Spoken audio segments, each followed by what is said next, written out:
அன்பானவர்களே, தினம் ஒரு தூதன் வழியாக மீண்டும் உங்களை சந்திப்பதை பெருமகிழ்ச்சி. இந்த நாளிலே எரேமியா தீர்க்கதரிசி புஸ்தகம் 15:21, நான் உன்னை பொல்லாதவர்களின் கைக்கு தப்புவித்து உன்னை பலவந்தரின் கைக்கு நீங்களாக்கி விடுவிப்பேன் என்கிறார். ஆண்டவர் சொல்லுகிற ஒரு நல்வார்த்தையை தீர்க்கதரிசி அழுத்தம் திருத்தமாக சொல்லுகிறார். நம்முடைய வாழ்க்கை பல விதங்களிலே பலவிதமான சூழ்நிலைகளிலே அகப்படும் போது நமக்கு ஒரு பயம், இனம் புரியாத ஒரு பயமும் எதிர்காலத்தை குறித்தான ஒரு கேள்வியும் எழும்புகிறது. நமக்கு எதிராக சில மனிதர்கள் போட்டியோடும் பொறாமையோடும் நமக்கு எதிரான சில செயல்பாடுகளை வைக்கிறார்கள். அதை பார்க்கும்போது, அந்த செய்தியை கேட்கும் போதும் நமக்கு பல்வேறு விதமான அச்ச உணர்வுகள் உள் மனதுக்குள்ளே வருகிறது. அருமையானவர்களே, அது உங்கள் குடும்ப வாழ்க்கையில் அப்படி இருக்கலாம், நீங்கள் வேலை செய்யக்கூடிய இடத்துல அப்படி இருக்கலாம், ஏன் ஊழியம் செய்யக்கூடியதான இடத்துல அப்படிப்பட்ட சம்பவங்களை பார்க்கலாம், கேட்கலாம்.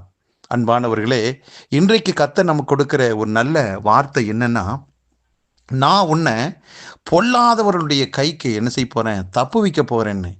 அப்போ எந்த பொல்லாத மனிதர்கள், எந்த பொல்லாத பிசாசானவன் சில மனிதர்கள் மூலமாக நமக்கு எதிராக அச்சுறுத்தலை கொடுத்து அழிச்சு விடுவானோ, நம்முடைய குடும்பத்தை நிர்மூலமாக்கி விடுவானோ, நம்முடைய எதிர்காலத்தை கேள்விக்குறியாக்கி விடுவானா என்ற கேள்வியோடு இருக்கிற உங்களுக்கான ஒரு பதில்தான் அவர் சொல்லுகிற நேரடியான வார்த்தை தான். அவர் என்ன செய்கிறார்னா, பொல்லாதவனுடைய கைக்கு உங்களை தப்பு வைக்கிறார். அது மட்டுமல்ல, பலவந்தன், நம்மை காட்டிலும் மேலானவர்கள் என்று சொல்லக்கூடிய, அது எப்பேற்பட்ட சத்துருவாக இருந்தாலும் யாராக இருந்தாலும் அப்படிப்பட்ட மனிதனுடைய கைக்கு விடுதலையாக்கி நம்மை பாதுகாக்கக்கூடியவராக இருக்கிறாராம். ஆகவே ஆண்டவர் சொன்ன இந்த வார்த்தை நம்முடைய வாழ்க்கையில் நிறைவேறப் போகிறதுபடியினால் நாம் பயப்பட வேண்டிய அவசியம் இல்லை. நம்முடைய கண்களுக்கு முன்னாலே இருக்கக்கூடிய எவ்வளவு பெரிய பலவந்தனாக இருந்தாலும், பலசாலியாக இருந்தாலும், எவ்வளவு பெரிய பொல்லாத மனுஷனாக இருந்தாலும், எந்த தீய சக்தியாக இருந்தாலும் கவலைப்பட வேண்டாம். ஏன்னா கர்த்தர் உங்களையும் என்னை காக்கிறேன், விடுவிப்பேன், பாதுகாப்பேன் என்று வாக்கு பண்ணினதுனால, அவர் வாக்கு மாறாத தெய்வமாக இருக்கிறபடினால் நாம் அவனுடைய கைக்கு எந்த விதத்திலும் சிக்கவே மாட்டோம். எந்த விதத்திலும் அவன் போட்ட வலையிலே நாம் சிக்கிக்கொள்ள மாட்டோம்.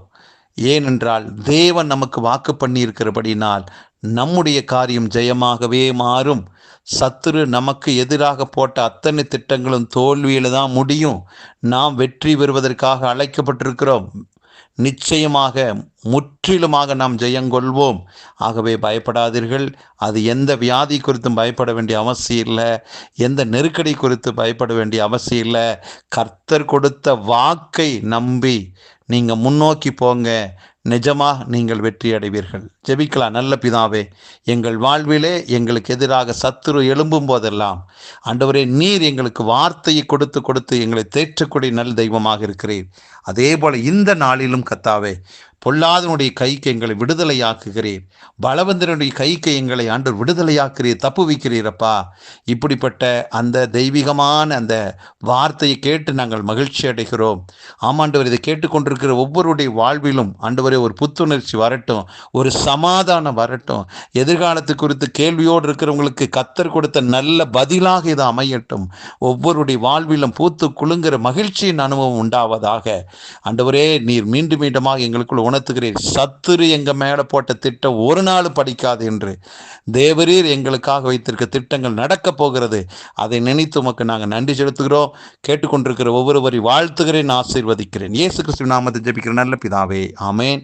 அன்பானவர்களே, நாம் முற்றிலுமாக கர்த்தரால் பாதுகாக்கப்பட்ட ஜனமாக இருக்கிறோம். எதை குறித்தும் கவலைப்படாதீர்கள். நன்றி.